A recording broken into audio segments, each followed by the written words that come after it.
Good afternoon, and thank you for joining us. It has been a busy week in politics with federal and provincial leaders butting heads over a potential pipeline. So what should the province focus on for our future? And how do you feel Prime Minister Carney has handled the conflict? And from Christmas cake to gingerbread houses, holiday baking takes center stage this time of year. So what is your favorite holiday treat to bake? We want to hear your favorite festive recipes. I'm Amy Bell, in for Michelle Elliott, and this is BC Today.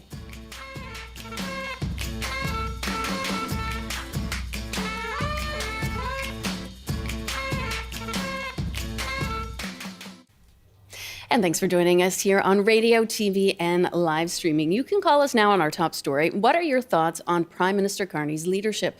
Our number is 604-669-3733. You can also call 1-800-825-5950 or hit pound 690 on your cell. You can also email us anytime at bctoday@cbc.ca. It has been almost 9 months since Mark Carney has been Prime Minister. Since then, BC's had 4 nation-building projects put on fast track. But lately, our Premier, David Eby, is butting heads with the PM over plans to build a new bitumen pipeline to our north coast. Here's Carney standing alongside Alberta Premier Danielle talking about the MOU they signed in Calgary. It really sets the stage for an industrial transformation. At the core of the agreement, of course, is a priority to have a pipeline to Asia. That's going to make Canada stronger, more independent, more resilient, more sustainable. Because the way we're going to do that is in combination with the Pathways project, which will be the largest carbon capture project in the world. It'll mean that Alberta barrels of bitumen are amongst the lowest energy intensive in the world, therefore competitive not just for tomorrow, but for decades. So how do you feel about Mark Carney's leadership? What would you like to see next for us here in BC? You can call us now. Just hit pound 690 on your cell phone, or you can call 1-800-825-5950, 604-669-3733. And you can email us, bctoday@cbc.ca. You can also leave a comment on our TikTok Live. Now, joining us now in studio is Richard Johnston, Professor Emeritus of Political Science at UBC. Welcome to the show, Richard. Thanks for having me. Thanks so much for coming in. It's been a bit of a wild week in politics. I don't think I would ever have expected such a week. It was sort of a day by day. We were like, are we still going to talk about the pipelines? Oh, yes, we're still going to talk about the pipelines. Oh, yes. We may stop talking about them for a while because there's nothing actually on the table. Yeah. It's a building one, but yeah. Well, and let's explore that too, I think is important because we have had such strong reaction. We've had such a strong reaction from the Premier. We've had a strong reaction from our audience about this, but there is nothing concrete or in the works. That's right. And the Premier is already maneuvering, right? How so? I mean, well, he has it's said in so many words that they challenged it on constitutional grounds when the twinning of what was then called Kinder Morgan, and they lost. They're not going to, there's no talk about taking everything in the toolkit and throwing it at this. He acknowledges that this is federal jurisdiction. And he's already pivoting to this notion of the pipeline as a distraction from the projects already approved in BC and the potential for the future. And why do you think he's pivoting so quickly from coming out so strong out of the gates and saying it's nonsense, this is absolutely not going to happen, and now taking a little bit more of a metered approach? Well, we've already been a considerable net beneficiary of the first of the approvals. None of those approvals met the criterion of the level of national security essential that the pipeline is deemed to be. But he wants to make sure that the projects already in the works go ahead, but also to the extent that this pivoting towards the rest of the world for trade and exports is serious. Signing deals with India this week. BC is the primary export and import point of entry and exit for the whole country. We represent something like 70% of all the shipping that comes and goes by sea across the borders. So we are, in some sense, the essential port And I think he wants to remind them of that as much as he can. And what are your thoughts on why it seems BC was left out of the initial conversations? We had Danielle Smith, we had the Prime Minister, we also had Saskatchewan Premier Scott Moe in discussions about a possible pipeline, but no talking to First Nations here or our own Premier. I suspect it's because the Prime Minister deemed it to be urgent. Okay. And that having those voices at the table would not be material to the particular focused discussion between him and Premier Smith.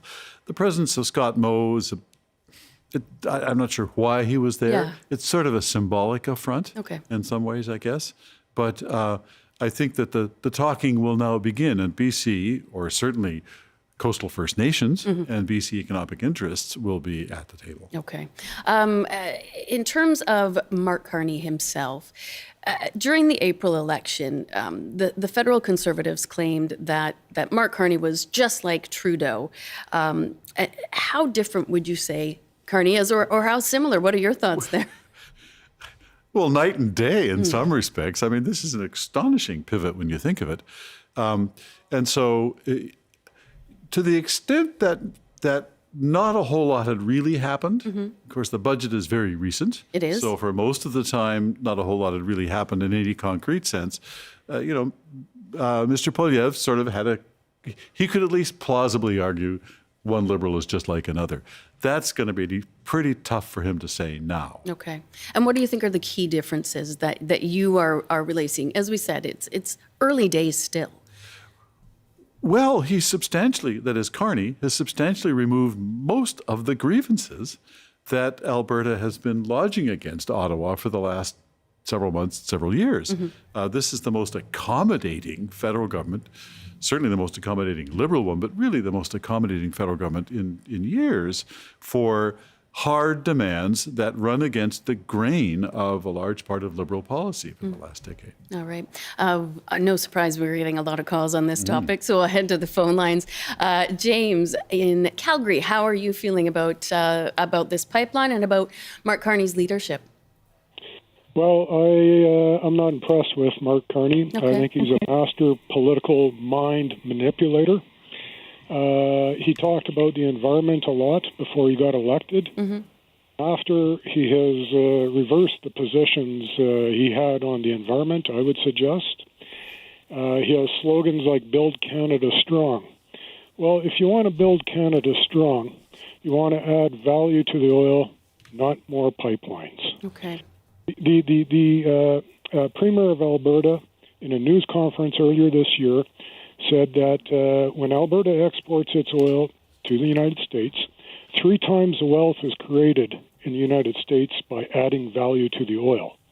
And we need to extract that wealth by not exporting the raw oil through pipelines. We need to export refined products through the pipelines that are already existing. We don't need to build any more pipelines. And I hope the message can get out there about that. The Chinese are masters at building micro refineries. And if we need the Chinese to build micro refineries in Canada to add value, we should do it because we'll get 3 times the wealth. This is how you truly build Canada strong. Mark Carney wants to build Canada weak by exporting raw resources. He's a foreign corporate sellout, I would suggest. All right. Thank you for those comments, Roman. And Roman brings up an issue, Richard, that many people have pointed to, and that seemingly in his past, Mark Carney has been very conscious of the environment. But what would you say to people pointing that he's somehow turning his back on his values or turning his back on the environment? Well, I wouldn't necessarily disagree with him for one thing.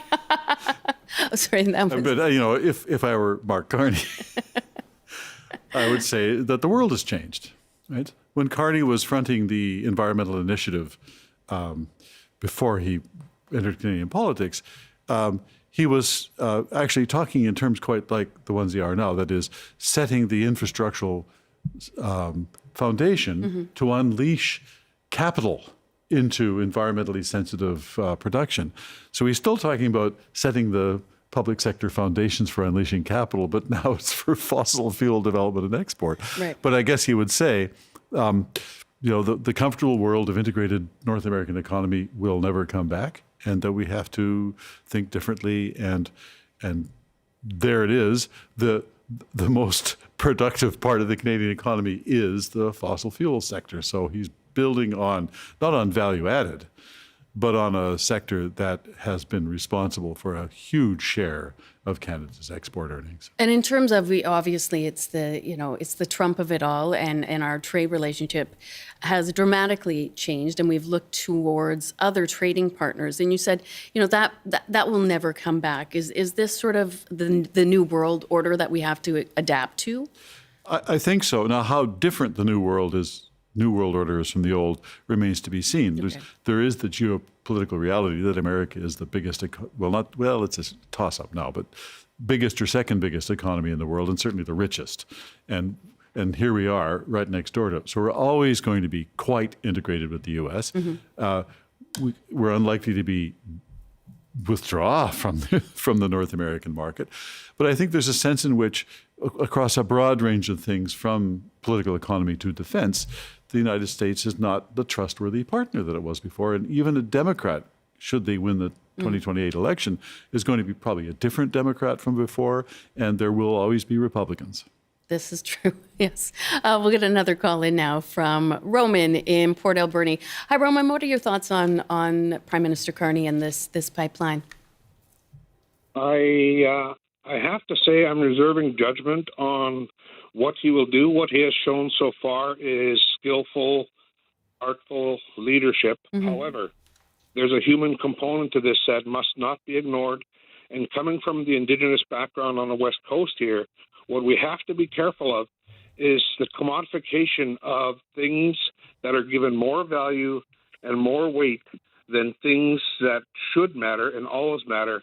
In our language, we use this tenet, Kishuk ish tawak. Everything is one, everything is connected. Mm-hmm. And to use leadership along those lines, it's better to be Isaacstat, to behave respectfully. What would you do when no one is looking? That's what matters most, no matter who you are, what station you are. The higher you go up in the status of leadership, the more responsibilities you are given, not more freedom you are granted to behave however you want to behave. And it's an intrinsic connection that must be always adhered to. And I'm worried that to be in the art of business in Canada, as it was stated over and over, becoming more and more Americanized in terms of capitalistic gains and capitalistic whims, we're being driven down another path that we shouldn't be led down, if you know what I mean. All right. Well, thank you for that comment, Roman. We'll get a call in now from Chris in Victoria. Hi, Chris. What are your thoughts on the topic? Yeah, I think that future projects should be way more focused around future industries like wind and solar, especially solar, and increasing our electrical grid capacities around those renewable resources. Focusing on oil and gas is old technology, and it won't have the long-term economic impacts that our country needs to stay relevant in the future. Mm-hmm. I've yet to hear from anyone why Canada is so far behind the rest of the world with regards to taking advantage of solar energy. I hear nothing about large solar projects in Canada, and I think there is endless potential for that resource due to its decreasing cost and the space that we have in this country to create these massive solar arrays. Why is Canada not focusing more on solar? All right, thank you for that. And Richard, pointing out what many have said. Well, there's a deep irony in here because, not only did God give all of our hydrocarbon resources to Alberta, he also gave it ample sunshine and ample wind. And in fact, inside Alberta politics, Danielle Smith has sided herself with fossil fuels. And that's actually been quite controversial. There were prospective projects on both solar and wind that she's essentially stopped. Right. And do you foresee that could change, that she could be persuaded to step back from the fossil fuels? I don't see her stepping back from fossil fuels. The question might be, would she be willing to step forward now that she's achieved a big win for her favorite industry? Would she be prepared to step forward and let actually real capital markets make investments in solar and wind? Well, and it's an interesting point too. when we talk about concessions that Ottawa got from Alberta, but I do wonder at times that sort of political long game and what Carney's political calculations may be with Alberta, if there's a way to sort of guide her into being more open to things. Well, actually, first of all, Alberta is not a unitary entity. Here I am. We're talking about Alberta politics today. But, Calgary and Edmonton are real cities. They're metropolitan places they're almost as diverse as Vancouver. Very true. They have cosmopolitan middle classes, and there's an environmental movement, and they did have an NDP government.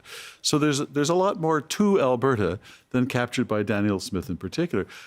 However, she happens to lead a party that, at least in principle, is aligned still with the broad prevailing economic values in the province. And within that party, she's kind of a captive of a particular part of it. Okay. So she, I think she's stepping very lightly on these things because she worries about her own job. We'll get a few more calls in. We've got the phone lines full once again. Fred in Vancouver, on Vancouver Island. Hi, Fred. Thanks for joining the show. Hi, how are you? I'm doing well. How are you? Excellent. Great. So what are your thoughts on Carney and this whole pipeline deal? Or not a deal, MOU, I should say. I think he's doing a pretty good job of trying to find a balance in our country, which has been missing for a long time. I think we've had a lot of fighting and a lot of people butting heads, but nobody going anywhere. And we've seen 10 years of stagnation, really, in Canada economically. So I think he's doing a pretty good job of trying to find a balance. He's trying to thread the needle, which is a very difficult one. But I'm pretty impressed with what they came up with. And I'll tell you more specifically. I think you just cut out there, Fred. Sorry.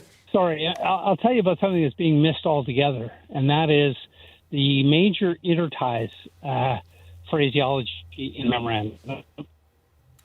It's a huge advantage for British Columbia, which is to sell our power east. And I think we're missing that totally in the discussion. It's all focused on a pipeline that may or may never happen.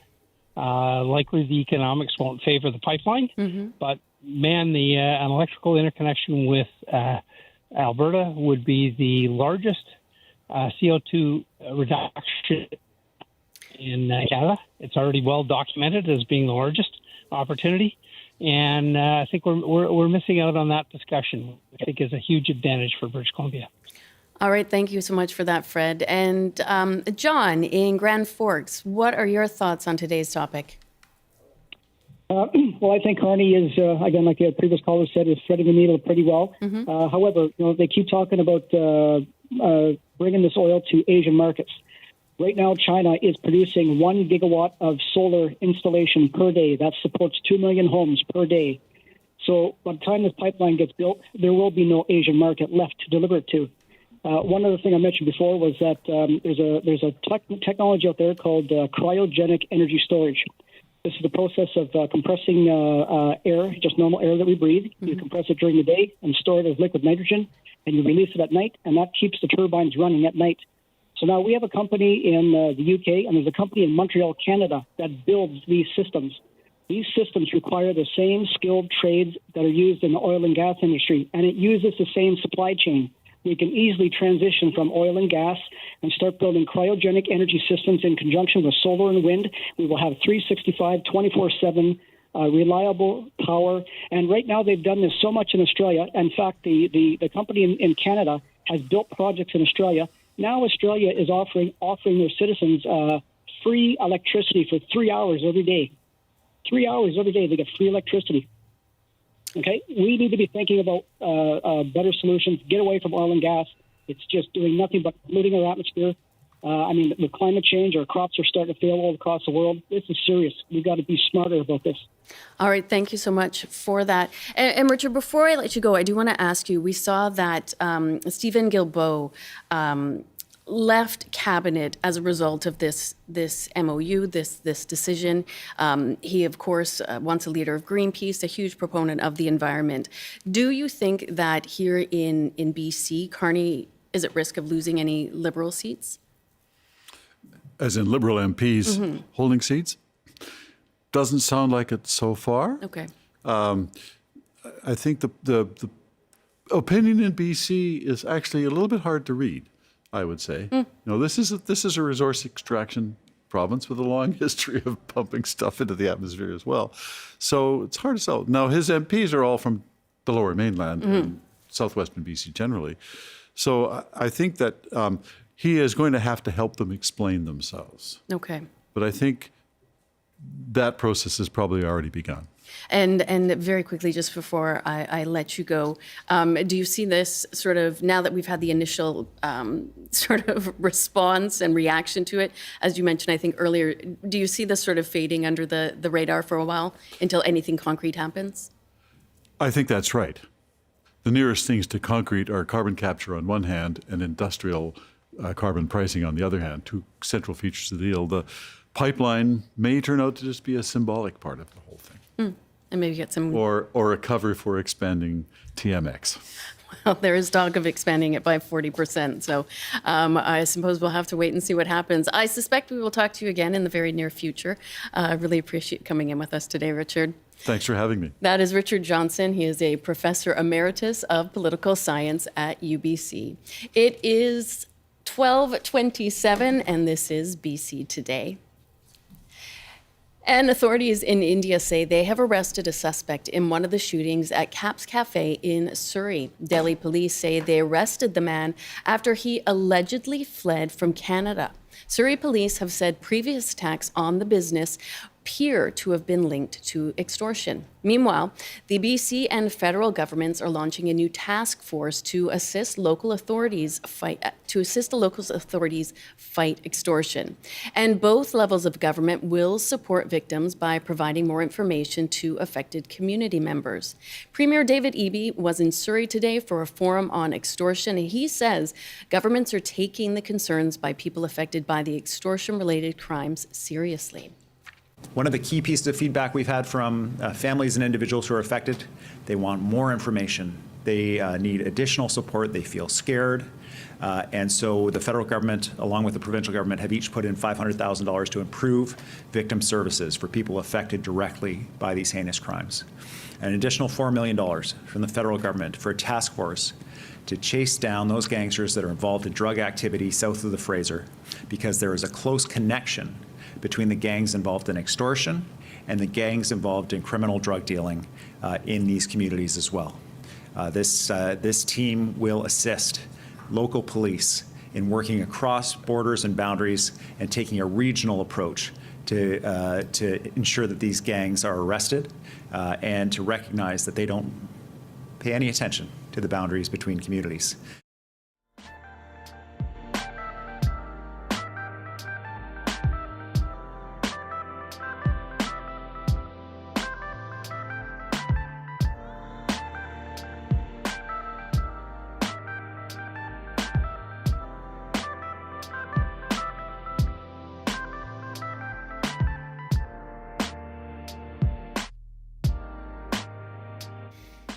And we did have an email we didn't get time for earlier in the segment. Sandy writes, the thought of lifting the oil tanker ban breaks my heart. I've been to the Great Bear Sea and witnessed the incredible marine and terrestrial wildlife. Imagine these animals covered in oil. Mark Carney, you've lost my vote for putting profit before planet and people. And Linda writes, I voted NDP pretty consistently, both federally and provincially, but voted for Carney because of his business credentials and being a strong advocate for the environment. I feel I've been hoodwinked. The pipeline is unnecessary and will cause alienation between Canadians. Thanks to everyone that has joined this conversation throughout the week. It is time now for the CBC Local News with Liam Britton. Good afternoon. $1 million in funding has been announced to support extortion victims. The cash is coming jointly from Ottawa and Victoria and will help police communicate with victims and design safety plans for victims as needed. The announcement came at a meeting today in Surrey between provincial and federal officials, plus police and those facing extortion threats and violence. And police in India say they have made an arrest in an alleged extortion case in this province. Police in Delhi say they have arrested a person involved in one of the 3 3 shootings that targeted Caps Cafe in Surrey. Surrey police have been investigating the shootings at Caps Cafe, but say they can't comment on the matter. RCMP have not responded to requests for comment, and the cafe is owned by Indian comedian and TV personality Kapil Sharma. And in sports, the Vancouver Whitecaps continue their playoff campaign this weekend in California, taking on San Diego FC for a place in the MLS Cup. This is the Caps' first ever appearance in the MLS Western Conference Final, and the match kicks off tomorrow at 6. And those are your CBC News headlines from Vancouver. All right, it is 12:31 on BC Today. Liam, we are going to be talking about holiday baking. What is your favorite holiday treat? Ooh, I'm a big fan of almond roca. That's a good one. That is a holiday staple at my house. Excellent. Well, can I come to your house? No, I'm not sharing. What the? Come on. Belle, don't do this to me. We'll talk after the show. See you, Amy. Thanks, Liam. And thank you for joining us on CBC Radio 1, CBC Television, and live streaming on the CBC News app, cbc.ca/BC, and on the CBC Vancouver YouTube page. And yes, we have had plenty of emails this week regarding your thoughts on the possibility of a BC-Alberta pipeline. Here's just a few.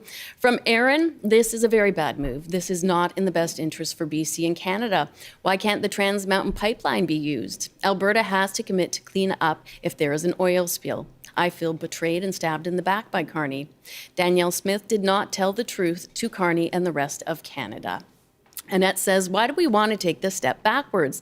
The planet agrees that fossil fuels need to be phased out. After all, it is a finite energy source, is expensive to get out of the ground, not to mention the devastating effects of oil spills. And of course, there's climate change. The black gold era is coming to an end, my fat cat greedy industrialists. Canada should be looking to more viable energy alternatives to raise revenues.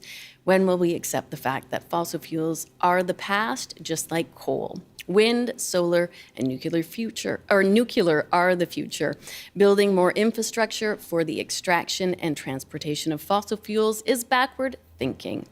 I worry the rush to implement more pipelines is an unfortunate knee-jerk reaction to Trump's protectionism. And thank you, of course, to everyone who emailed the show.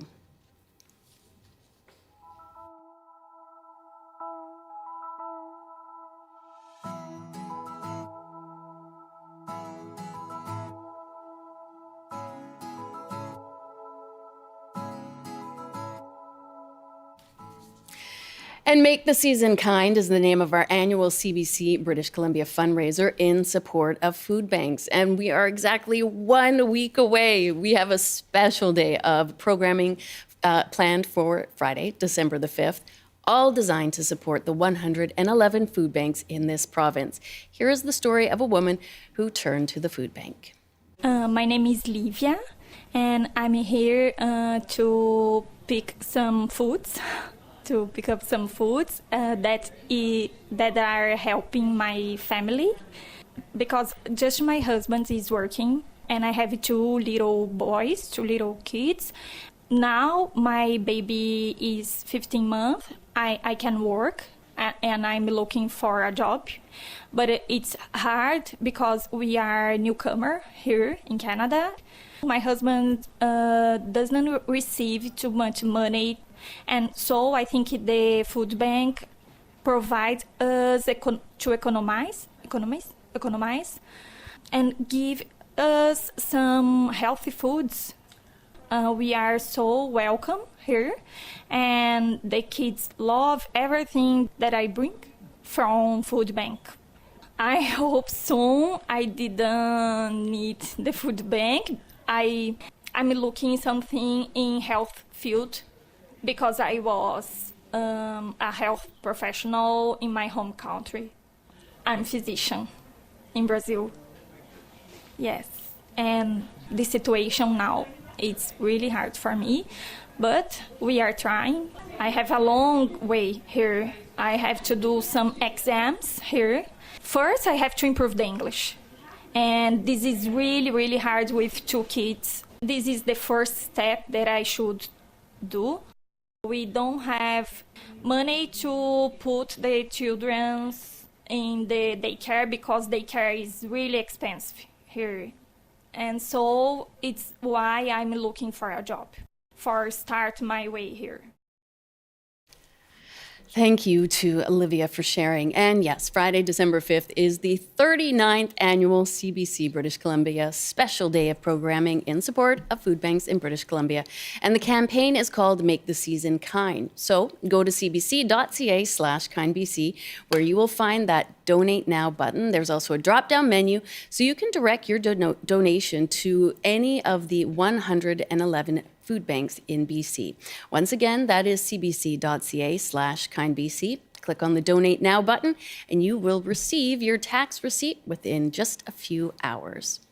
And it may be less than a week to Food Bank Day, but it's less than a month until Christmas. And that means holiday baking is ramping up in kitchens across the country. So are you a sucker for shortbread? Do your date squares demand attention? Or do you kind of hide your burnt holiday offerings when guests come over? Whether you're a star or a fire starter in the kitchen, we want to know, what is your favorite holiday treat and how much holiday baking will you do? Call us now. Just hit pound 690 on your cell phone, or you can call 1-800-825-5950, 604-669-3733, and you can email bctoday@cbc.ca and leave a comment on our TikTok Live. Now, to help us navigate through this most delicious time of year, we are joined by two guests. Matt Ward is an enthusiastic home cook, and he has many holiday cookies and treats in his repertoire. Matt, thanks for joining the show. Thanks for having me. And Angela Polz is the manager of To Live For Bakery, a plant-based bakery in East Vancouver. Andrea, thank you for coming here. Thanks for having me. And thank you for bringing a wide array of holiday treats. Got a lot going on at the bakery this year. We will get to sampling some very soon. Matt, I'll start with you. How did you become so interested in cooking and baking? I became interested in it essentially because of my mother. My mother was the main influence because of her love for it. I was actually joking around with my family in the family chat that I was like rolling out the dough for these sour cream twists this morning at like 7 a.m. and I couldn't help but laugh to myself thinking like, I am so my mother's son. Because she still does lots of that stuff. So she's, that's kind of where the passion came from. For a short period of time, I owned a small business in Salmon Arm, just selling cookies at farmers markets and stuff like that, which was kind of a nice way to bring back some of my passion from what my mom taught me. So. Yeah. Well, and I think that's so common for baking. It's sort of passed down from a mother or a grandmother, and it seems to be especially keen at the holidays. Even people that don't normally bake, they'll pull out those traditional treats that mean a lot. Andrea, what do how do you feel about that sort of traditional thread that runs through the holidays? Absolutely. We find that a lot, and it's something that's a priority for us actually at the bakery, is tapping into the people's nostalgia for baking. And so we just launched a coffee cake, and I talked to Allison here, and actually my chiropractor, who I gave a slice to. But nostalgia was the thing that came up for them and so many people that have tried it so far, is that it taps back into those childhood memories that are so special, especially at this time of year. Well, and I agree. And there's certain treats that you want, throughout the year, and they may be, trying the latest baking trend. It might be, your favorite flavors, but there are those certain cookies or bars or cakes that even if they're not your favorite, the holidays aren't the same if you don't have them. Matt, what is one of the non-negotiables in your family that you absolutely have to have? What I brought, for sure.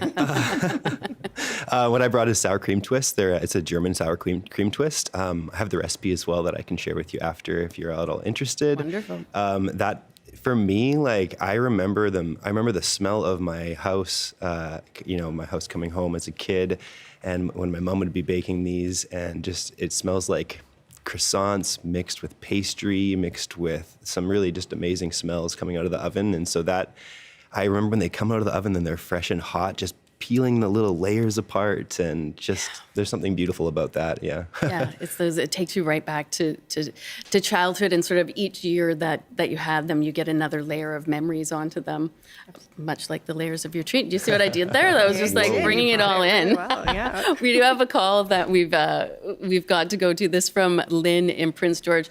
Hi, Lynn. What's your favorite holiday treat? Hi. I have many favorites, but what's our favorite in our family, my daughter calls it the good shortbread, because there's the shortbread, the fluffy wisp, but the one I make is a Scottish recipe from my mom.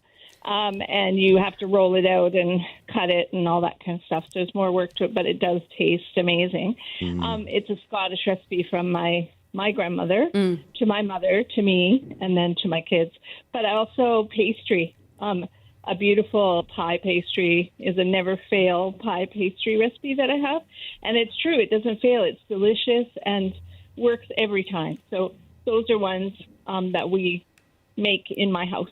I love that. And I love that there's the good shortbread. Yes. And then I guess the second-rate shortbread, which is probably very delicious. I also have a shortbread recipe from my Scottish grandmother that never tastes the same when I make it, but it is delicious. It is one of those classic items that everybody's take is just a little bit different, whether it's the salt or the sugar or the butter that they whip. And it makes a difference, but everybody's got a different take on it. And that's what I really love about holiday baking too, is that so many families make the very same, they'll be like, I have a sugar cookie, a shortbread, a bar or something, a coffee or a Christmas cake. But if you sample each of them, they're really different. And I always find that fascinating, that we take the same ingredients and roughly the same recipe, and it's just tweaked ever so. We got another call in, this one from William in Victoria. Hi, William.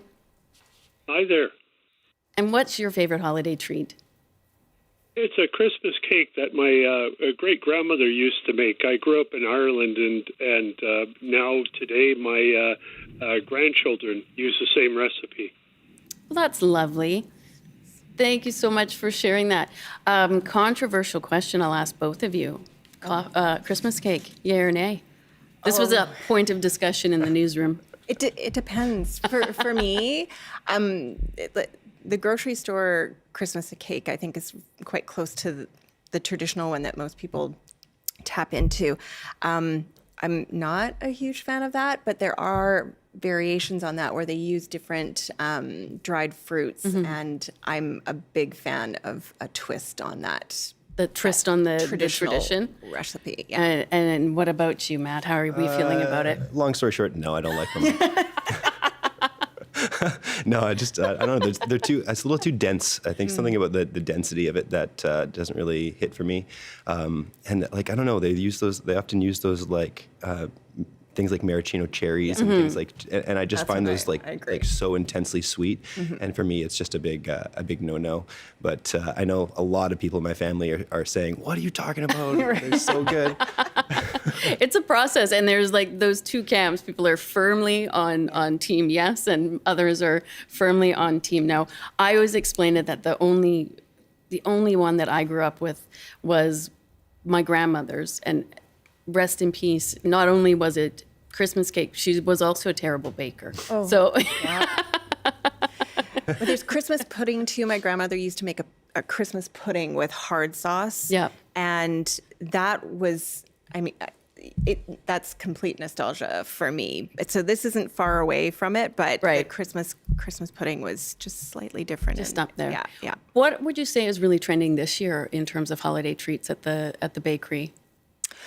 Well, we never are able to keep enough cupcakes, and they're so cute. The ones that the team is they're making adorable. This year. I want to see if we can get just a better look. We've got polar bears. We've got a little snowman. Yeah, adorable. Very adorable. And people do again like those nostalgic flavors. So we're going to have gingerbread cakes. People really, really love them. But they seem to gravitate to what the nostalgia. So we have butter tarts, which they're a sellout every year. We have a ginger cookie. This is a new one. It's a pecan streusel cookie, and absolutely delicious. Sounds like it. Our shortbread, which is dipped in white chocolate with some sprinkles. This is a feature we have running right now. It's a cube croissant, and it's hot chocolate. And so it has mini marshmallows inside and chocolate pastry cream. And this guy is launching next week, December 5th. Oh, we're getting a sneak peek. You are. It's a croissant Christmas tree with a white chocolate star on top. And inside, it's filled with a Bailey's pastry cream and Bailey's whip. Wow. So in terms of trends, we have, I don't know, we're always doing something new. So I'd say we are kind of forging You're making our the own trends. I Yes, love that. Yeah. Is there, Matt, anything this year that you're going to be tackling that's new, or do you always stick to the same? I see you've got your recipe keeper I do. folder here, your binder. My mom made this for me one Christmas, actually, and she gave it to me and said, like, there's a little bit of writing in here in the cover from her and just has, like, lots of family classics in it. But for me, a big part of making these things is needing to, like, return to the recipe once a year that you don't make very often. Yeah. And coming to that recipe, and there's something nostalgic about even that process. And then needing to, like, last night, like 9 p.m., I made the dough because it had to sit in the fridge. And I called my mom and I FaceTimed her and I said, like, did I do it right? Like, can you give me the mom seal of approval on this? Because, like, I need to make sure I didn't, screw it up. And just return to this, the classic same olds every year, and just slowly tweaking them and becoming a little bit better at them every year is something that's special for me. One thing that I've been leading towards liking a lot lately that is not a family classic is like an almond cookie, like an amaretti cookie. And then I just take that and just dip it in dark chocolate, half of it, and it's just really, really nice. Sounds delicious. Does sound delicious. I'm getting very hungry. Yeah. We'll get another call in from Keith in Surrey. Hi, Keith. What is your favorite holiday treat?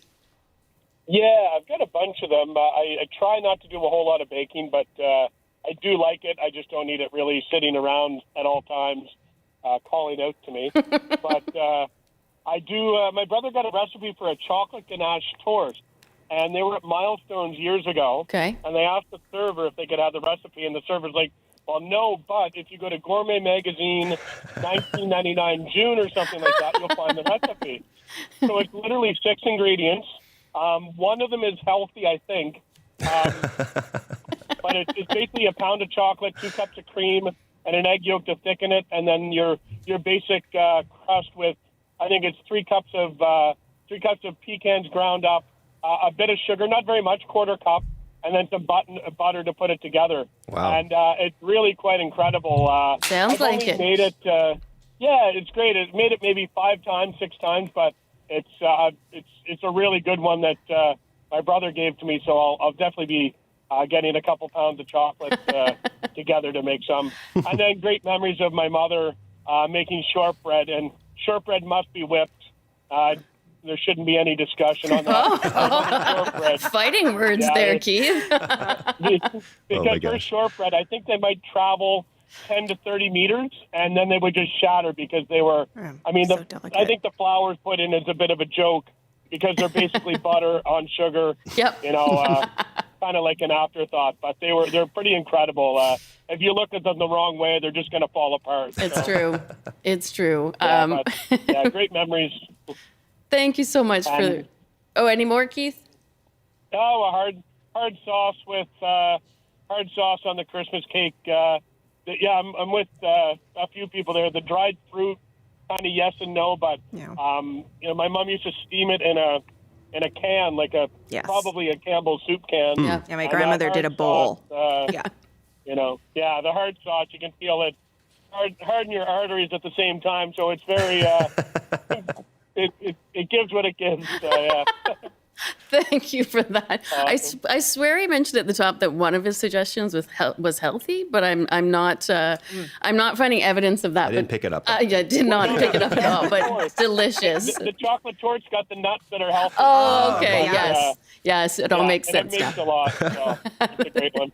Thank you for that. Have a good one. We did get an email in from Navrisk, and she writes, there are 2 things we always make. One is foolproof fudge made with sweetened condensed milk, and the other is snowballs. You cook up and mash 1 russet potato, beat it with icing sugar and peppermint extracts, then roll the mixture into balls and freeze. We finish them off by coating in melted chocolate and rolling in shredded coconut. I do not think I've ever made a sweet treat with potatoes, but Sounds good to me. Vegan, with the vegan baking that we do, one of the really popular ingredients that we don't have in Canada yet, but is in Europe, and we've tried it. We were able to get some in. It's potato whip. Okay. And it has some of the same structures that eggs have.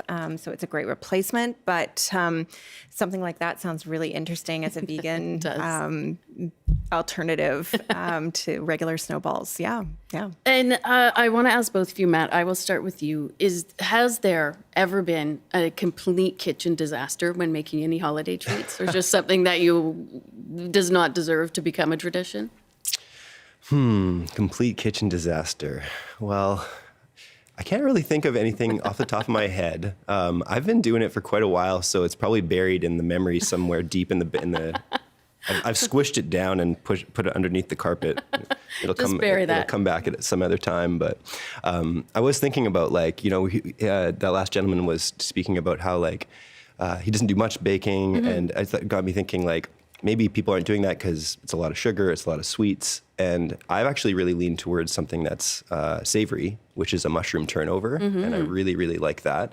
And it seems like when an appy platter goes out, like, that's the one that gets demolished first, is like, everyone just wants that mushroom turnover. And so I was thinking maybe it's a good thing, people don't always need to do super sweet stuff for baking. If you're not really eating much sugar, there are some really awesome things out there that you can do that are more like cheesy or more savory, and can be really good substitutions for still getting into the baking stuff.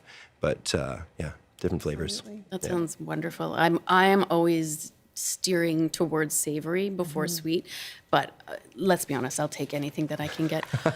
In terms of To Live For Bakery, completely plant-based, wildly popular, always lineups. I lined up myself many times. I live in the neighborhood. But what are some misconceptions that maybe people still have when it comes to baking and being plant-based? Because a lot of people are just like, oh, it's just butter and sugar and eggs, but two of those ingredients aren't going to work. Yeah. There's so much available now in grocery stores, so much accessibility for people that wasn't there even 5 years ago, 10 years ago. I was vegetarian through the 90s, and I would say that it was very difficult being vegetarian then, but there is a greater ease now. At the bakery, we do use a lot of ingredients from suppliers, but we find a lot of stuff at the grocery store, and it's learning substitutions, and there is a ton of stuff on the internet. So many different content creators out there now that have a multitude of recipes for people to indulge in and try. And once you learn your substitutions, it's really game on. You can really convert almost any recipe to being a vegan or plant-based recipe. And that's really exciting. Yeah. So I would say that in terms of flavor and texture, one thing that we really want people to recognize is that you don't have to compromise on that. If you're eating a plant-based treat, no one wants to eat sawdust. And I think that's a misconception that a lot of people still have about vegan baking, is we want decadence, we want indulgence. Right. And you don't have to compromise. Yeah. Matt, if somebody's feeling a bit intimidated, you obviously have a lot of experience cooking and baking. If somebody is wanting to make a treat this year, but doesn't feel they've got a lot of experience, what's one thing you would recommend that they start off with? Actually, I was just talking with Andrew about this out in the back, and that would be something called almond roca cookies. I also have the recipe here, but it's so simple. I think it's about 5 ingredients. So you start by just going by some like soda crackers. You can buy almost any type of cracker, honestly, that you like. But my family's, classic, the saltine soda crackers, the ones that you would get for like your tomato soup back in the day, So you just, you take a baking tray and you just, you grease that tray and you put down a layer of those soda crackers, and then you take some, a cup of butter and a cup of sugar, and you melt that down in a pan and make like a simple kind of caramel sauce. And that gets spread on top of that. And then you take some chocolate chips that melts right on top of that hot sauce, and then you cover that with nuts, and you just bake it in the oven for a very short period of time. It's not in there for very long, and it's super low, like, you don't need to have any kitchen skill or previous skill cooking or baking to achieve this. It's so good, and it's always a crowd pleaser. Like, everybody seems to love almond roca cookies. I was actually thinking about bringing it today, but I kind of wanted to do something just a little bit more complex, and that's kind of one of my family faves, so I chose the sour cream twist. I'm very happy that you almond did. roca bars. Almond roca bars.